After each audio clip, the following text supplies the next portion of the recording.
राम राम राम राम राम राम।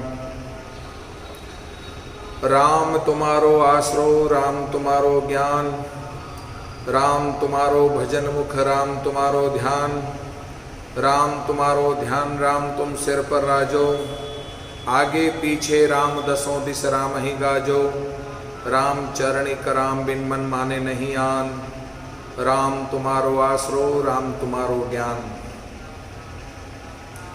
अनंत विराट विश्वात्मा जगत नियंता सर्वांतर्यामी सच्चिदानंद घन पूर्ण परब्रह्म परात्पर परम श्रद्धेय परम श्रद्धा इष्पत प्रातः स्मरणीय वंदनीय अर्चनीय अंतरराष्ट्रीय राम स्नेह संप्रदाय के जन्मदाता पूज्यपाद भगवत स्वरूप आराध्य देव तपः पूत तपोनिष्ठ ब्रह्मोनिष्ठ अध्यात्म अवतारी पुरुष स्वामी जी श्री रामचरण जी महाराज के पावन पाद पद्मों में प्रणिपात करते हैं। तदनंतर 250 वर्ष पूर्व जिनके चरण इस धरती पर पड़े, जिन महापुरुष के चरण रज से धरा यह वसुधा तीर्थ स्वरूप हुई, नाममयी राममयी साधनामयी तपोमयी स्थल बड़ा रामदारा चांदपोल जोधपुर के संस्थापक, भजनिक उपाधि से अलंकृत श्रद्धेय प्रवर स्वामी जी श्री भगवान दास जी महाराज के पावन पाद पद्मों में वंदन करते हैं।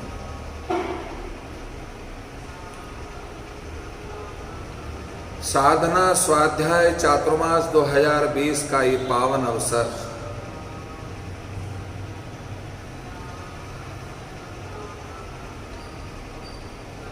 श्री महाराज की कृपा से,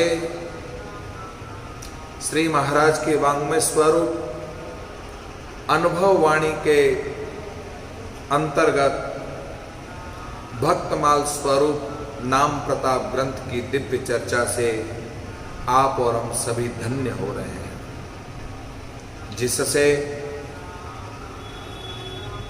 नाम की महिमा, नाम का प्रताप, नाम प्रभाव, नाम चिंतन, नाम आराधन से, नाम जप से क्या फल प्राप्त होता है, हम विगत 2 महीनों से उन भक्तों के दिव्य चरित्र को आत्मसात कर रहे हैं, जिनसे जीवन में अटल विश्वास हो जाए, अटूट विश्वास हो जाए कि नाम ही भव सागर से पार करने वाला सुगम साधन है। इस मनुष्य जीवन को सार्थक करने का सर्वोत्तम साधन राम के नाम में है। कल हम प्रसंग श्रवण कर रहे थे, बड़ा ही दिव्य प्रसंग था, बड़ा ही मार्मिक प्रसंग। राजा जनक यज्ञ अति कीनो, नवयोगेश्वर दर्शन दीनो, राजा मन को संशय बूझे, तुमको भक्ति भेद सब सूझे, प्रभु हमको देह बताई, तुम बिन मन को भरम न जाई, और सकल साधन भ्रम नाख्यो, सत्य शब्द एक राम ही भाख्यो। महिमा नाम प्रताप की सुनो श्रवण चितलाय, राम चरण रचना रटो तो कर्म सकल झड़ जाए। नाम में निष्ठा हो, नाम में विश्वास हो, नाम में रत हो, नाम से ओतप्रोत हो, नाम से अनुराग हो, रामानुरागी बनकर मनुष्य जीवन को सार्थक करने का सबसे सुगम साधन है। राजा निमि के यज्ञ में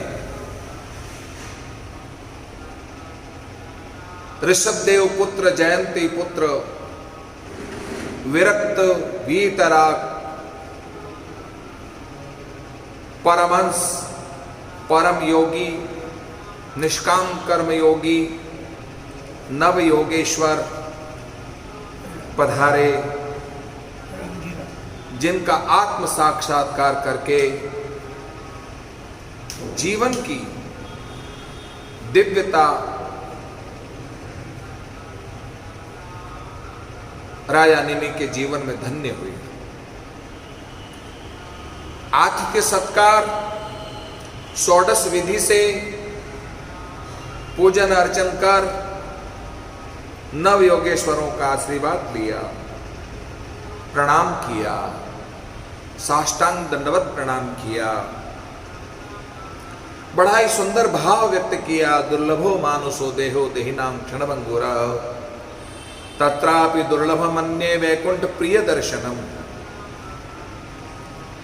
प्रिय वैकुंठ, आज साक्षात वैकुंठ का दर्शन हो गया। वैकुंठ में तो केवल भगवान श्री हरि श्रीमन नारायण विष्णु भगवान जिन्हें कहते हैं, वे अपनी लक्ष्मी प्रिया लक्ष्मी के साथ में निवास करते हैं। हरिभक्त हरि नाम से ओतप्रोत जीवन यापन करने वाले रामानुरागी लोग जो है वैकुंठ का दर्शन लाभ प्राप्त करते हैं। पर इस धरती पर थोड़ा सा भी कर्म करने से पूर्व जन्मों के संचित पुण्यों के प्रभाव से संत महापुरुषों के दर्शन मात्र से हमें वैकुंठ की अनुभूति हो जाती है। वैकुंठ में न संत दर्शन है, न सत्संग है, न सत्संग का आनंद है, केवल और केवल श्री हरि के दर्शन के अलावा कुछ नहीं है। स्वामी रामचरण महाप्रभु कहते हैं, जो सुख है सत्संग में सो नहीं दूसरी ठाम, हरि चर्चा श्रवणा सुने रसना उचरे राम। रसना उचरे राम नहीं कोई धोखा धंधा, साध छुड़ावे जगत काट आशा का फंदा। राम चरण आनंद अति निर्भय आठों याम, जो सुख है सत्संग में सो नहीं दूसरी ठाम। जो आनंद सत्संग में है नहीं दूसरी ठाम। इससे सिद्ध हो गया कि वैकुंठ में भी आनंद नहीं, स्वर्ग में भी आनंद नहीं है।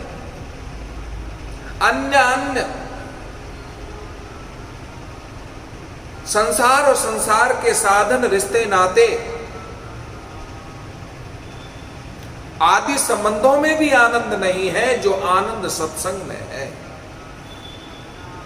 राजा निमि करबद्ध होकर अनुराग भाव को लिए हुए नव योगेश्वरों के चरणों में दर्शन करते हुए, मस्तक को झुकाते हुए, दीदार करते हुए आज वैकुंठ दर्शन का सा आनंद प्राप्त कर रहे हैं। बड़ा ही सुंदर दिव्य प्रश्न पूछा, और वह प्रश्न पूछा, अनिश्चित मनुष्य जीवन में भगवान के प्यारे और उनके प्यार करने वाले भक्त जनों का, संतों का दर्शन तो और भी दुर्लभ है। हम आप लोगों से ये जानना चाहते हैं कि जीव के परम कल्याण का स्वरूप क्या है, जीव के परम स्वरूप का कल्याण क्या है, जीवन का कल्याण किसमें है, कौन से साधन से है। क्योंकि बड़ी भगवत कृपा से हमें ये मनुष्य शरीर मिला है।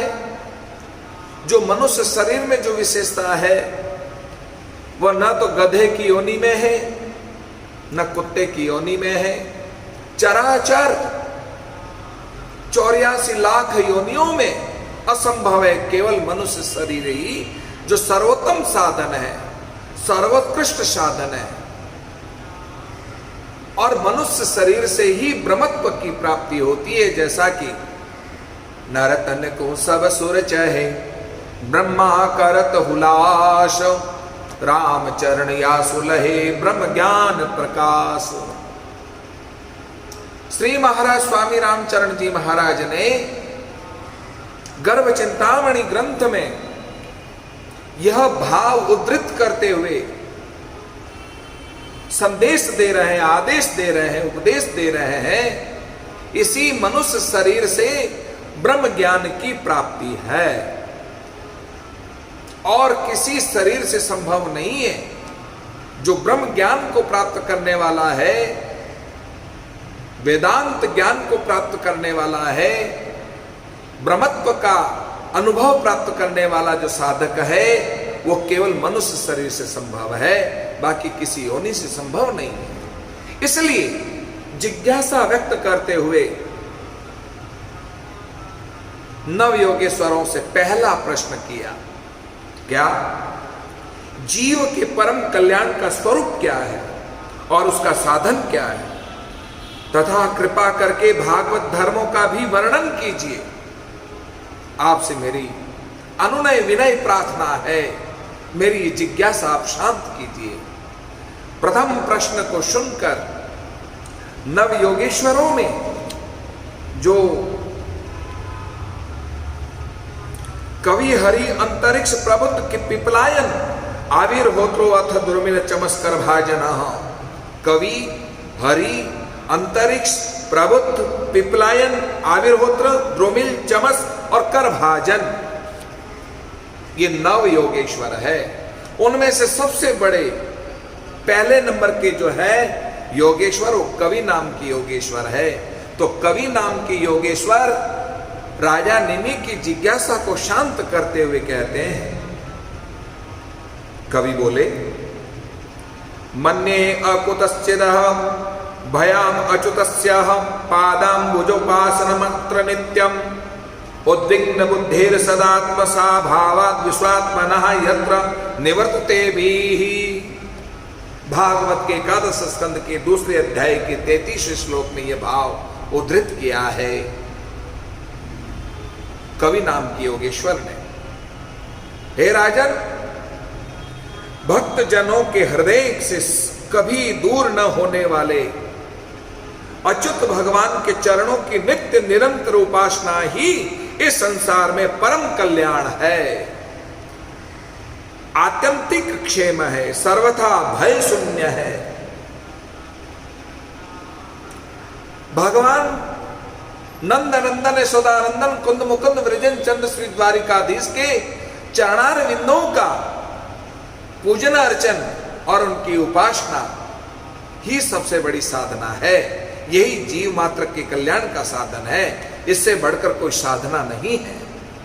ये भय शून्य है और उसमें भी आत्यंतिक क्षेम है।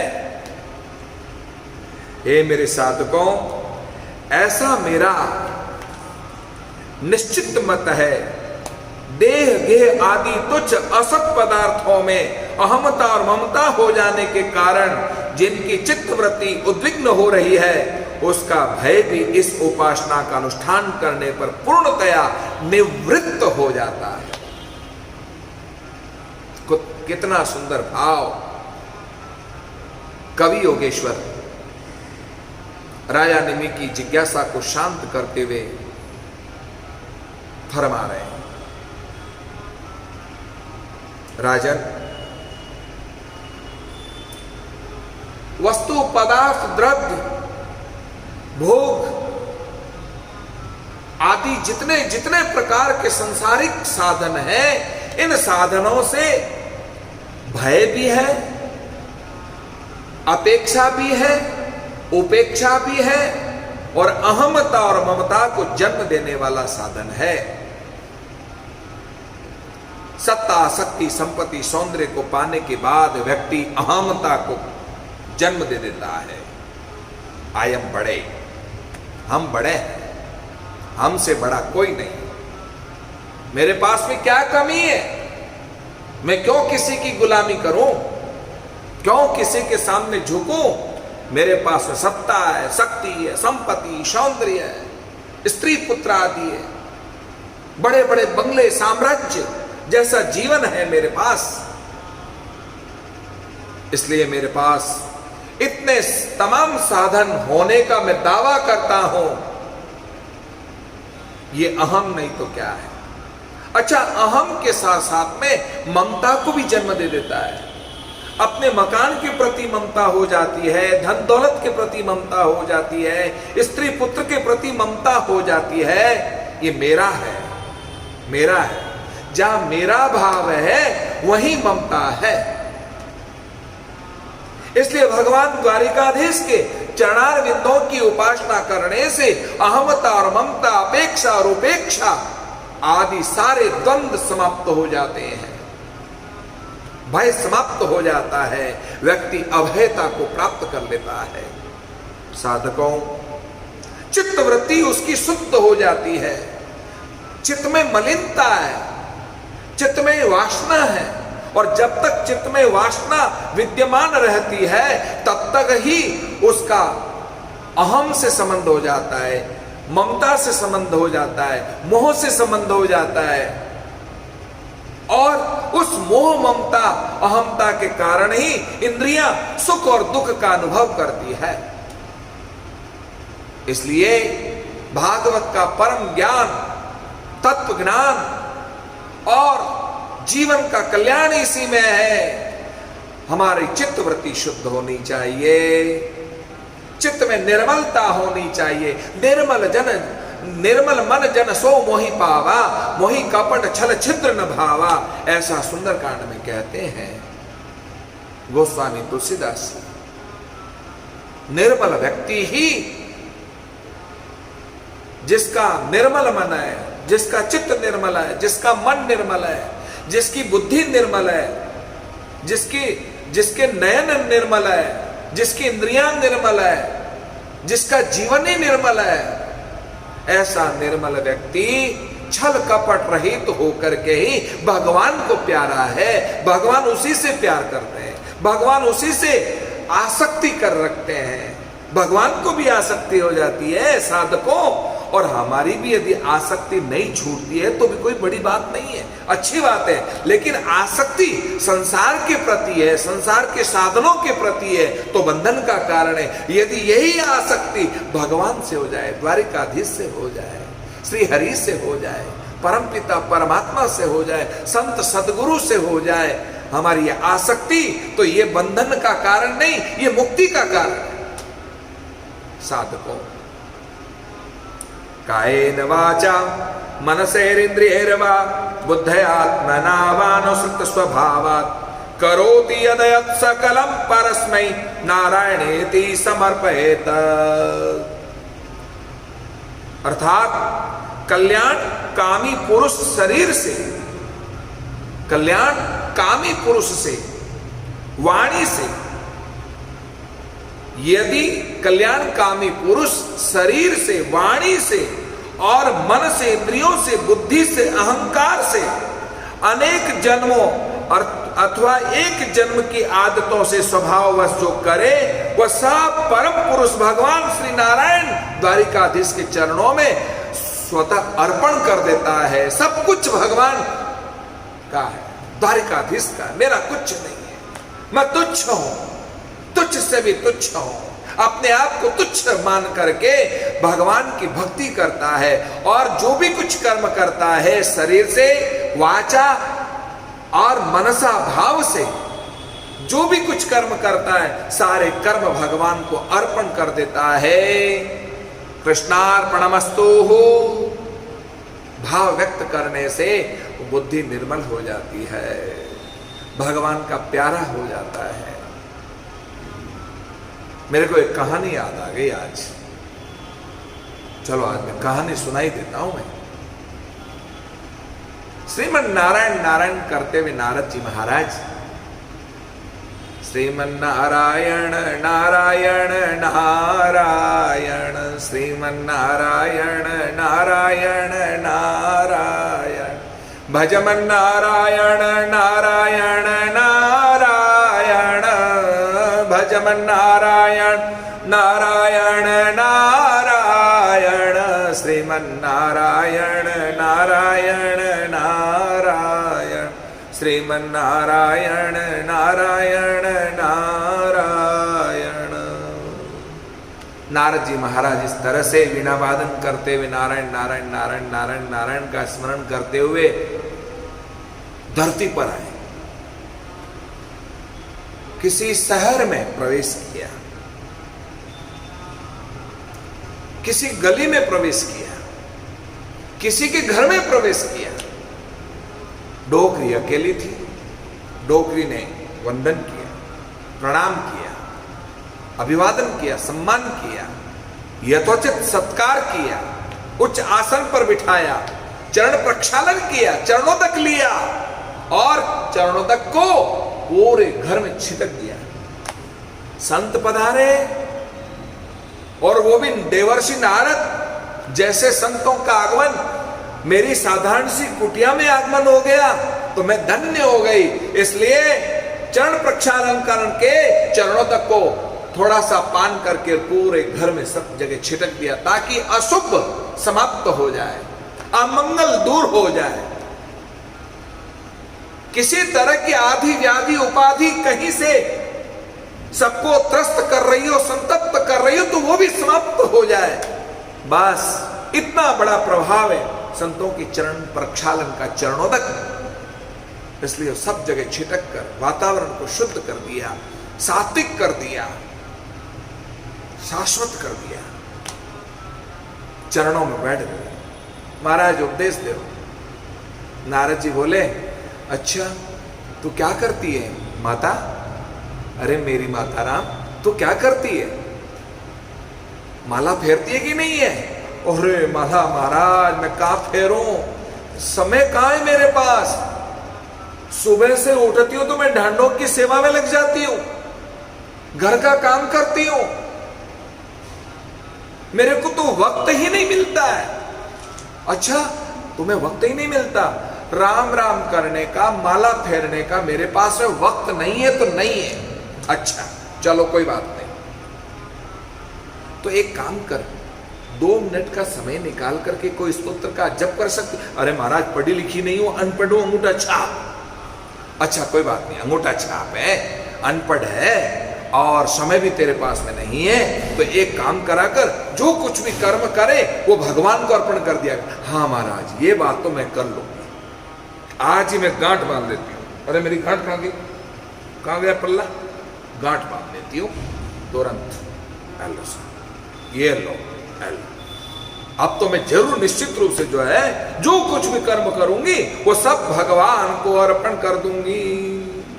श्री कृष्णार्पणमस्तु। हाँ ये बोल दिया करना, ठीक ये मैं बोल दूंगी। नारद जी का दर्शन करके, उपदेश श्रवण करके, नियम पालन सुन करके, कटिबद्ध हो करके, वचनबद्ध हो करके मग्न हो गई, दर्शन कर रही, दीदार कर रही है, नेत्रें सजल हो गई। अच्छा माता राम मैं चला? अरे नो नो नो अब बैठो महाराज, ना ना ना ना, नारायण नारायण नारायण नारायण। गाय के दोहने में जितना समय लगता है उतनी देर ही संत एक जगह टिकते हैं, उससे ज्यादा टिकते नहीं है। संत तो रमता रहा, बहता पानी निर्मला, साधु रमता भला। बहता पानी होता है ना वो बड़ा निर्मल होता जाता है, क्योंकि पानी बहता जाता है, निरंतर बहता जाता है। एक जगह पड़ा पड़ा पानी तो गंदला हो जाता है, जीव जंतु हो जाते हैं, मच्छर पैदा हो जाते हैं, गंदगी पैदा हो जाती है। इसी तरह से साधु संत भी रमते भले ही अच्छे लगते हैं, एक जगह टिक जाए पड़े रहे तो महाराज मेलापन आ जाता है संसारियों का। खा खा के महाराज वासना उत्पन्न हो जाती है, मेलापन उत्पन्न हो जाता है। इसलिए साधु रमते जोगी है, माला फेरते रहते हैं, राम राम करते रहते हैं और संसार में विचरण करते रहते हैं। साधु तो विचरण करता ही अच्छा लगता है, क्योंकि परिव्राजक है संत। ऐसे परिव्राजक संत नारद जी वहां से वो गए, वो गए, वो गए, वो गए, वो गए, वो गए। नारद जी वहां से पधार गए अब तो डोगरी को जो है माता राम को आज एक नियम पकड़ में आ गया, जो कुछ भी कर्म करो भगवान को अर्पण करो। सबसे पहले तो उसने घर का झाड़ू निकाला और झाड़ू निकाल करके कचरा बाहर फेंका, श्री कृष्णा अर्पणमस्तु हो।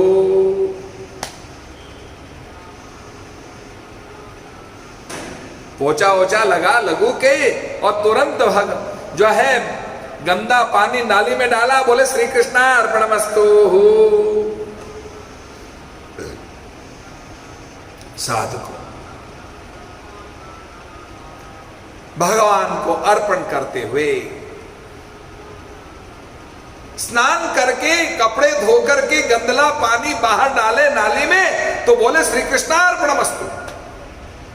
बढ़िया अच्छा अच्छा माल खावे और पेट भर ले और झूठी थाली का जो जल होता है आचमन का वो पानी बाहर डाले, बोले श्री कृष्णा अर्पणमस्तु। मौसम भी बढ़िया, अच्छे अच्छे मिर्ची बड़े खावे तो ठोट पीछे बच जाए, वो ठोट भी बाहर डाले तो बोले श्री कृष्णा अर्पणमस्तु। बस एक ही रट लग गई, श्री कृष्णा अर्पणमस्तु। अब तो उसकी रोज की आदत पड़ गई, श्री कृष्णा अर्पणमस्तु, श्री कृष्णा अर्पणमस्तु, श्री कृष्णा अर्पणमस्तु। और इस तरह से कचरा और गंदा पानी डाल करके श्री कृष्णा अर्पणमस्तु, श्री कृष्णा अर्पणमस्तु करने लग गई। समय बीता, नारद जी नारायण नारायण करते करते वैकुंठ में पहुंचे। वहां बहुत सारी गंदगी को देखा, बदबू आ रही थी, छी। अपने कपड़े से जो है आजकल वो मास्क लगाने की परंपरा हो गई ना कोरोना से, तो ऐसा ही मास्क लगाना पड़ा बेचारे नारद जी को, गंदगी छी। और तुरंत मास्क लगा के भगवान के पास में पहुंचे। भगवान ने पूछा, नारद जी आज मास्क लगा के आ गए? बोले आज तो मास्क लगाना पड़ा क्योंकि बाहर गंदगी बहुत है, महामारी फैलने का डर था, इसलिए मैंने जो है मास्क लगा लिया। बाहर गंदगी? बोले हाँ बाहर गंदगी इतनी सारी, क्या बात है, यहाँ कोई हड़ताल वड़ताल है क्या नगर निगम की? चक्कर क्या है, सफाई कर्मचारी नहीं आते? अरे नारद तेरा काम है, तूने किसी को कहा होगा जो कुछ भी कचरा डाले तो श्री कृष्णा अर्पणमस्तु बोल दिया कर। नहीं, मैंने तो ऐसा किसी को उपदेश दिया ही नहीं। बोले तेरे उपदेश दिए बिना तो कोई भी प्राणी जीव मात्र भी भगवान को कुछ भी अर्पण नहीं कर सकता, क्योंकि तू ही है मीडिया कर्मी और सब जगह जा जा करके उपदेश देता है। इसलिए याद कर, अपना कंप्यूटर माइंड खोला, मैंने ऐसा किसको बोला था रे, मैंने ऐसा किसको बोला था रे, मैंने ऐसा किसको बोला था रे, ओ आई सी, याद आया, जोधपुर जोधपुर जोधपुर जोधपुर जोधपुर में परिहारनगर परिहारनगर परिहारनगर परिहारनगर की, अरे वो डोगरी डोगरी डोगरी, अरे हाँ हाँ हाँ हाँ हाँ माता राम, वो चश्मे वाली, याद आई, उसके घर में गया था, बिल्कुल, हाँ हाँ हाँ, किशन की माँ अब याद आ गई। दौड़ा नारद जी को वहां से फटाक से दौड़े और गुस्से से भरे हुए थे। उस डोगरी की माता राम की तो ऐसी की तैसी कर दूंगा। वहां से रवाना हुए सीधे किशन की माँ के पास, सीधे जोधपुर के परिहार नगर में जा पहुंचे। परिहार नगर में गए तो डोगरी अकेली थी, बाकी तो सब बच्चे वगैरह सब तो स्कूल गए हुए थे, पीछे माता राम अकेली थी। और तुरंत जो है दरवाजा खटखटाया, माता राम ने दरवाजा खोला, सामने देखा नारद जी को। प्रणाम प्रणाम प्रणाम प्रणाम प्रणाम। नारद जी तो गुस्से में भरे हुए रहे, एक जोर से खींच के तमाचा मारा। माता जी को तो सहन ही नहीं हुआ, दर्द होने लगा, तो तुरंत श्री कृष्णा अर्पणमस्तु। माता राम ने तो उसी वक्त नारद जी की थप्पड़ को, चांटे को जो है भगवान को अर्पण कर दी। अब वो थप्पड़ का दर्द किसको होने लगा? भगवान को होने लगा। नारद जी ने तो अपना गुस्सा निकाल दिया। संत का गुस्सा तो कितना है, पानी में लकीर खींचे जितना है, बस इससे ज्यादा कोई गुस्सा नहीं है, वैसे के वैसे निर्मल हो जाते हैं। तो वहां से भागे भागे नारद जी वापस वैकुंठ में गए।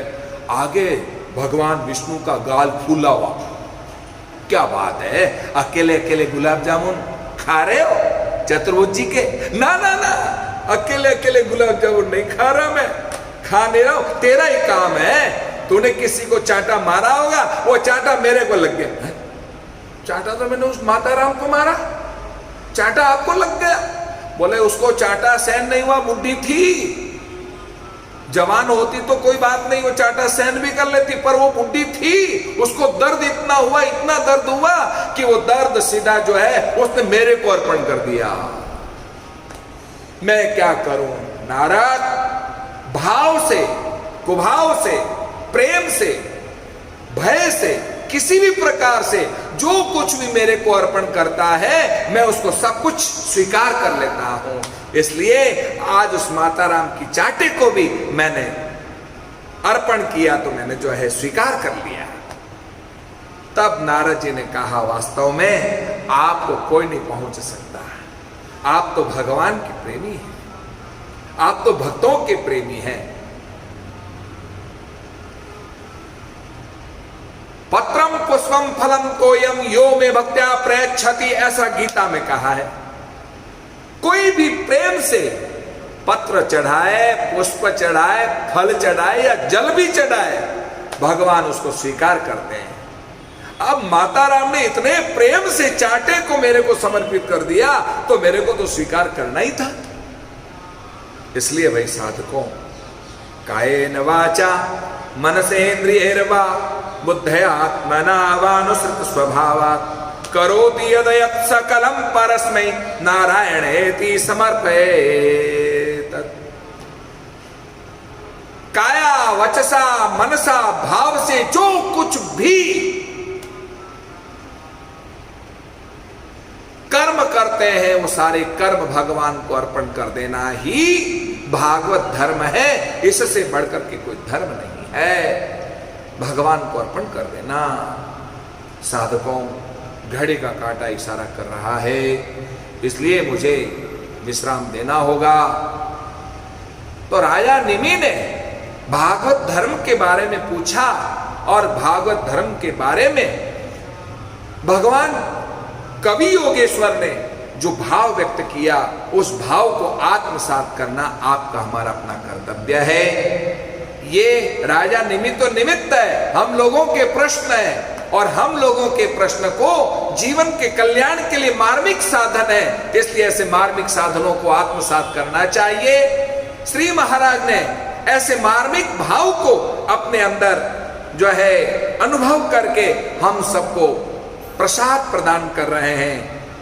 राजा जनक यज्ञ अति कीनो नवयोगेश्वर दर्शन दीनो। राजा मन को सांसो बूझे तुमको भक्ति भेद सब सूझे। साधु राजा निमि इस तरह से अनेक प्रकार की जिज्ञासा और संशय जो भी है वे प्रश्न पूछ रहे हैं, और किस तरह से नव योगेश्वर एक एक करके एक एक प्रश्न का उत्तर देंगे। बड़े सुंदर भाव है। उन प्रसंगों को हम रोजाना इसी साधना स्वाध्याय चातुर्मास के माध्यम से हम श्रवण करते रहेंगे और अपने जीवन में आत्मसात करने का प्रयास करते रहेंगे, ताकि हमारा जीवन निर्मल हो, जीवन शुद्ध हो, चित्त की शुद्धि हो और चित्त में निवृत्ति हो, तो ही जो है भगवान के चरणार बिंदों में हमारी उपासना समर्पित हो जाएगी, वरना उपासना समर्पित नहीं हो पाएगी। इन्हीं शब्दों के साथ मैं अपनी वाणी को विराम देते हुए, आज अशोक जी गुप्ता हमारे सुरेश जी अग्रवाल के बहुत ही नज़दीक रिश्ते में है, मैं इस अशोक गुप्ता जी का बहुत हृदय से मैं सम्मान करता हूँ, और आज इनका संत प्रसादी का समाधि जी के प्रति सेवा करने का भाव है। बहुत सुंदर, आपके तो वैसे ही पूरे परिवार की हमेशा से पीढ़ियों से यहाँ सेवा रही है और सेवा कर रहे हैं, और आगे भी इसी तरह से सेवा करते रहेंगे। ऐसे अशोक गुप्ता परिवार के प्रति मंगल कामना व्यक्त करते हुए मैं अपनी वाणी को विराम देता हूँ। राम राम राम राम राम राम राम राम राम राम राम राम राम राम राम राम राम।